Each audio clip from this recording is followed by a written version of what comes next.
नमस्कार विद्यार्थी मित्रांनो, स्वागत आहे माझ्या युट्यूब चॅनलमध्ये. तर या व्हिडिओमध्ये आपण बघणार आहोत की डी फार्मसी ऍडमिशन 2026 साठी तुम्ही रजिस्ट्रेशन आणि डॉक्युमेंट व्हेरिफिकेशन कसं करू शकता ते या व्हिडिओमध्ये मी तुम्हाला सांगणार आहे. तर ही पहिली स्टेप असणार आहे. तर ऍडमिशन प्रोसेस समजून घ्या की रजिस्ट्रेशन आणि डॉक्युमेंट व्हेरिफिकेशन सध्या आपल्याला करायचे, त्यानंतर मेरिट लिस्ट लागणार आहे आणि त्यानंतर कॅप राऊंड म्हणजे ज्या ठिकाणी तुम्हाला कॉलेजेस टाकायचे. तर आपण सध्या या प्रोसेसमध्ये आहोत, डॉक्युमेंट रजिस्ट्रेशन अँड व्हेरिफिकेशन. तर हे डॉक्युमेंट्स लागणार आहेत तुम्हाला. Open OBC, SC, ST, NT आणि ईडब्ल्यूएस कॅटेगरी आहेत. तर साधारणतः या डॉक्युमेंटचं तुम्ही एक स्क्रीनशॉट घेऊन ठेवा. तर हे डॉक्युमेंट तुम्हाला लागणार आहेत. तर हे सगळे डॉक्युमेंट्स कॅटेगरीनुसार लागतात. काही कॉमन डॉक्युमेंट्स आहेत, तर तुम्ही हे बघून घ्या. त्यानंतर तुम्ही गुगलमध्ये या dt.org असं टाका, तर तुम्हाला पहिलीच वेबसाईट दिसेल. त्या वेबसाईटवरती क्लिक करा आणि त्या वेबसाईटवरती क्लिक केल्यानंतर ऍडमिशन सेक्शनमध्ये या आणि ऍडमिशन सेक्शनमध्ये pharmacy post HSC diploma in pharmacy 2026 वरती तुम्ही इथं क्लिक करा. इथे क्लिक केल्यानंतर ते रिडायरेक्ट करेल. तर ही वेबसाईट मी तुम्हाला डिस्क्रिप्शन बॉक्समध्ये पण टाकणार आहे. त्यानंतर तुम्ही कॅन्डिडेट लॉग इन वरती क्लिक न करता कॅन्डिडेट रजिस्ट्रेशन वरती क्लिक करायचे, कारण तुम्ही फर्स्ट टाइम करत आहात.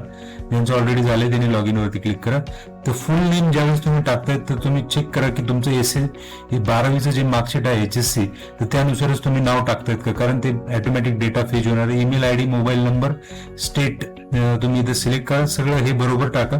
पासवर्ड तुम्हाला सिलेक्ट करताना ते या रिक्वायरमेंटनुसार टाकायचे आणि ते कन्फर्म एकदा पासवर्ड करा. तर तुम्ही इथं message to receive on WhatsApp वरती पण क्लिक करू शकता. नाही केले तरी चालेल, शक्यतो करूच नका. त्यानंतर तुम्हाला पासवर्ड येईल आणि पासवर्ड आल्यानंतर तुमचं रजिस्ट्रेशन होईल. रजिस्ट्रेशन झाल्यानंतर तुम्हाला एक आयडी भेटतो, तर तो आयडी तुम्हाला SMS द्वारे प्राप्त होतो. त्यानंतर तुम्ही इथं पुढे क्लिक करू शकता, click for log in and fill your application. तर इथं क्लिक करा.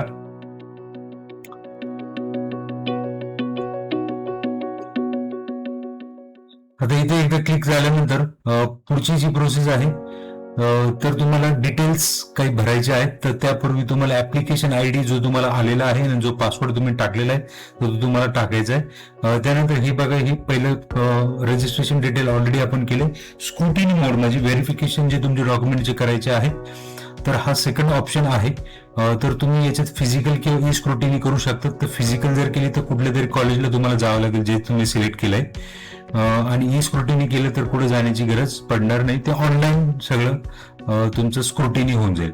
तर फिजिकल स्क्रुटिनीवरती तुम्ही क्लिक जर केलं, जसं मी आता फिजिकल स्क्रुटिनी तुम्हाला दाखवतो, तर फिजिकल स्क्रुटिनीवरती क्लिक केलं, 7 प्रोसीड जर केलं, तर इथं मला एक कॉलेजचं नाव सिलेक्ट करावं लागणार आहे. ह्या कॉलेजचा तुमच्या ऍडमिशनचा काही संबंध नसतो, हे लक्षात घ्या मित्रांनो. तर इथं तुम्ही डिस्ट्रिक्ट सिलेक्ट करा.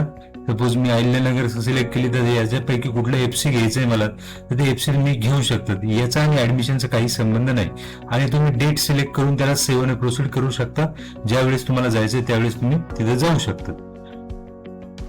तर त्यासाठी डेट वरती क्लिक करा. त्यानंतर सपोज तुम्ही ई स्क्रुटिनी मोड जरी सिलेक्ट केला तर तुमचं डॉक्युमेंट व्हेरिफिकेशन हे ऑनलाईन होईल, कुठे जाण्याची गरज पडणार नाही. हा बेस्ट ऑप्शन आहे. आणि त्यानंतर पुढे आहे टाईप ऑफ कॅन्डिडेट. तर Maharashtra state A type candidate, तर त्याच्यावरती क्लिक करा. ज्याची 10वी आणि 12वी महाराष्ट्रामध्येच झालेली आहे, तर केमिस्ट्री, फिजिक्स, बायोलॉजी किंवा मॅथमॅटिक्स मध्ये. तर याच्यापैकी एक ए जे आहे ते तुम्ही सिलेक्ट करा. बाकीचे जे आहेत तर ते बाकीची गरजेनुसार तुम्ही वाचून घ्या. ज्यांची 10वी 12वी कुठेतरी बाहेर झालेली असेल तर त्यांच्यासाठी तो विषय आहे. तर ते बरेचसे टाईप्स आहेत, तर पण 99% हे महाराष्ट्रीयन स्टुडंटच असतात. तुम्ही ए टाईप वरती क्लिक करा, ज्याची 10वी आणि 12वी महाराष्ट्रातच झालेली आहे.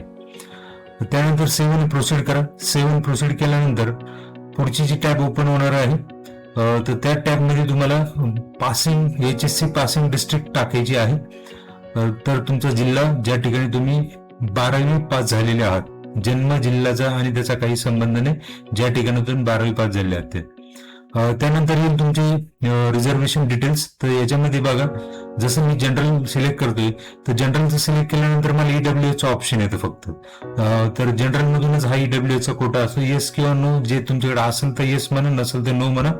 तुम्ही ओपनचे असेल तर फक्त नो म्हणून टाका. आणि रिझर्व कॅटेगरी असेल तर इथे तुम्हाला सिलेक्शनसाठी बऱ्याचशा category, SC, ST, NT, OBC, SBC आणि SBC, SCBC पण. तर त्यानंतर त्याच्यातली सब कॅटेगरी तुमच्या मार्कशीट वरती कास्ट सर्टिफिकेट वरती दिलेली आहे. जसं की मी ओबीसी जर सिलेक्ट केलं तर माझी आता कुणबी आहे, तर कुणबी मराठी किंवा फक्त कुणबी जर लिहिलेलं असेल तर ते दोन्ही पण तिथे अवेलेबल आहे. जसं की कुणबी 83 आणि कुणबी मराठा कुणबी 83, तर याच्यापैकी कुठली पण एक तुम्ही सिलेक्ट करा. जसे तुमच्या कास्ट वरती दिलेली आहे सर्टिफिकेट वरती ती, जर तुमच्याकडे असेल तर ओरिजिनल डॉक्युमेंट अवेलेबल म्हणा. त्यानंतर तुम्हाला ते कोणी दिलेलं आहे, इश्यूइंग ऑथॉरिटी कोणती ते पण तुमच्या डॉक्युमेंट वरती दिलेलं असेल. डेप्युटी कलेक्टर असेल, तहसीलदार असेल किंवा सब डिव्हिजनल लँड ॲक्विजिशन ऑफिसर. त्यानंतर नॉन क्रिमिनल तुमच्याकडे आहे का, तर असेल तर येस म्हणा, नसलं तरी तुम्ही ते काढून घ्या, अजून अवधी आहे. त्यानंतर तुम्ही फिजिकली डिसेबल आहात का, दिव्यांग आहात का, येस नो सर्टिफिकेट असेल तर येस म्हणा, नसेल तर नो म्हणा. पॅरेंट डिफेन्स मध्ये आहेत का, तर असेल तर येस म्हणा, कारण याचे सगळ्यांचे सर्टिफिकेट तुम्हाला लागणार आहेत जर येस केलं तुम्ही तर. नसेल तर सरळ नो म्हणून टाका. ऑर्फन आहात का, अनाथ आहात का, तर सर्टिफिकेट लागेल, असेल तर, नसेल तर नो म्हणून सरळ पुढे चालेल. त्यानंतर हे 4 ऑप्शन्स आहेत, तर तुम्ही नॅशनॅलिटी कुठल्या डॉक्युमेंट वरती देणार आहात. तर शक्यतो स्कूल लिव्हिंग सर्टिफिकेट वरती सगळ्यांचे इंडियन मेन्शन केलेलं असतं, तर ते तुम्ही इथं क्लिक करा, कारण जे तुम्ही इथं क्लिक करणार डॉक्युमेंट सेक्शन मध्ये तुम्हाला तीच मागितली जाणार आहे. तर त्यासाठी तुम्ही इथं स्कूल लिव्हिंग वरती जर असेल तर बिंदास नॅशनॅलिटी ते क्लिक करून टाका, इंडियन जर मेन्शन केलेलं असेल तर. सेव्ह आणि प्रोसीड करा. त्यानंतर पुढची जी टॅब आहे, या टॅब मध्ये तुम्हाला क्वालिफिकेशन डिटेल्स टाकायचे. आता इथे तुम्हाला 12वीचा नंबर टाकायचा आहे, तर 12वीचा नंबर टाकण्याआधी तुम्हाला बोर्ड सिलेक्ट करायचं आणि इयर ऑफ पासिंग तुम्ही सिलेक्ट करा. तर मार्च 2026 शक्यतो सगळ्यांचं असणार आहे, कोणाचं नसेल तर ते तुम्ही त्या पद्धतीने सिलेक्ट करा. तुमचा HSCचा मार्कशीटचा नंबर आणि तुमचं नाव हे सगळं मॅच झालं पाहिजे, तरच तो डेटा फेच होतो आणि ऑटोमॅटिक डेटा फेच होतो. इथे तुम्हाला टाकण्याची गरज नाही. SSC जे आहे, तर SSC मध्ये तुम्हाला हे तुमचा बोर्ड सिलेक्ट करायचा आहे. उत्तीर्ण वर्ष हे रिझल्ट वरती दिलेलं असतं, 2024 ते लेटेस्ट असणार आहे. आणि तुम्हाला 10वीचं मार्कशीटचा रोल नंबर, तर तो एक तुम्हाला टाकायचा आहे. त्यानंतर तुम्हाला ऑप्टेन मार्क्स किती आणि टोटल पर्सेंटेज मार्क्स किती हे तुम्हाला स्वतः टाकायचे आहेत, हे फेच होणार नाही. आणि तुमच्याकडे आहे 10वीचं मार्कशीट, येस म्हणा आणि सेव्ह प्रोसीड करा. नोचा आता ऑप्शन तिथे नाहीच आहे. त्यानंतर पुढे येणारे पर्सनल डिटेल्स, तर पर्सनल डिटेल्स मध्ये तुमची जन्मतारीख विचारली जाईल, तर ते तुम्ही इथे सिलेक्ट करून टाका. त्यानंतर जेंडर विचारलं जाईल, तर जेंडर तुम्ही सिलेक्ट करून टाका. फॅमिली अॅन्युअल इन्कम, तर इथे तुम्हाला रेंज विचारली जाईल, तर उत्पन्नाच्या दाखल्यावरती बघा किती आणि त्या रेंज मध्ये कुठं बसते ते पण बघून घे.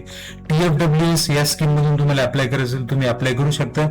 शक्यतो अप्लाय करून टाका, जरी नाही भेटलं तर दुसऱ्या याच्यातून भेटणारच आहे, जरी TFWS नाही भेटलं तर. नंतर आहे रिलीजन, तर रिलीजन मध्ये इथे रिलीजन जे आहे ते तुमचं तुम्ही टाकून द्या, जो काय असेल तो.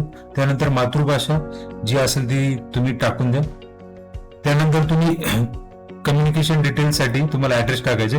त्यापूर्वी विचारले तुम्ही रूरल म्हणजे ग्रामीण भागात राहतात की शहरी भागात, तर जे भाग असेल ते टाकून द्या. त्यानंतर ऍड्रेस टाकून द्या तुम्ही.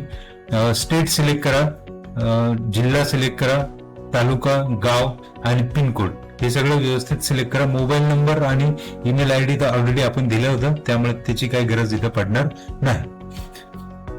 तर सेव्ह आणि प्रोसीड करा. त्यानंतर पुढे येणार आहे फोटो डिटेल्स, तर इथं फोटो तुम्ही अपलोड करा. 50 KB पेक्षा कमी असला पाहिजे आणि JPG फॉर्मॅटच चालेल, बाकीचे फॉर्मॅट चालणार नाही. त्यानंतर सेव्ह आणि प्रोसीड करा. सेव्ह आणि प्रोसीड केल्यानंतर तुम्हाला डॉक्युमेंट साठीचा टॅब ओपन होईल. तर याच्यामध्ये जसे गरजेनुसार तिथं नाव जे दिलेलं आहे ते डॉक्युमेंट तुम्हाला अपलोड करायचे. तर हे तुम्ही JPG पण करू शकतात किंवा PDF फॉर्मॅटमध्ये पण करू शकतात. तर 1 MB पेक्षा जास्त मोठे डॉक्युमेंट तुमचे नकोय. तर हे गरजेनुसार तुम्ही डॉक्युमेंट्स बघून घ्या. त्यानंतर तुम्हाला पुढची जी टॅब ओपन होणार आहे त्याच्यामध्ये तुम्हाला फी टाकायची आहे. तर फी भरण्यासाठी तुम्ही QR कोडचा ऑप्शन तिथे वापरू शकतात किंवा फोन पे वापरू शकतात, YBL नंबर टाकून किंवा तुमचा फोन पे ID टाकून किंवा गुगल पे ID टाकून, जे तुम्हाला योग्य वाटेल ते. तर याच्या व्यतिरिक्त जर तुम्हाला काही अडचणी असेल तर कमेंट बॉक्समध्ये नक्कीच कमेंट करा, मी नक्कीच त्याचं उत्तर देण्याचा प्रयत्न करेन. व्हिडिओ बघितल्याबद्दल धन्यवाद.